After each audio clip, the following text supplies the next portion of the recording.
कमी जास्त लागतील का, तर 100% हे कट ऑफ कमी जास्त लागणार आहेत. मी अजून पण सांगतो, यावेळी अर्जांची विभागणी केली गेलेली आहे, लक्षात ठेवायचं. पहिला तसं नव्हतं. एक मुलगा 20-20 ठिकाणी ग्राउंड देत होता, एक मुलगा 10 ठिकाणी 4 ठिकाणी ग्राउंड देत होता. यावेळी तसं काही झालेलं नाही. यावेळी काय झालं, सगळं डिवायडिंग झालं आणि कट ऑफचा विषय तो कमी जास्त लागणार आहे.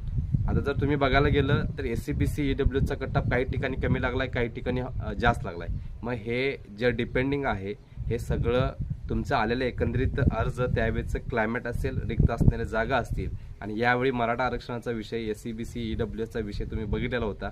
त्यामुळे मुलांना ते दाखले वेळेत न भेटल्यामुळं ते मुलांनी तिथं दावा केलेला नाही आहे त्या कास्टला. त्यामुळे तिथं अर्जांची संख्या कमी आली. परिणामी जे काही विषय लागला कट ऑफ ते तुमच्या समोर सगळे आहेत, लक्षात ठेवायचं. तर मग आता चालकचा कट ऑफ लागलेला होता, ते तुम्ही बघितलेलाच आहे. मग पोलिसचा सुद्धा कट ऑफ जो आहे शिपाईचा, तो पण अशाच पद्धतीने लागेल का, असं विद्यार्थ्यांचे प्रश्न होते. तर 100% डेफिनेटली त्याच पद्धतीनं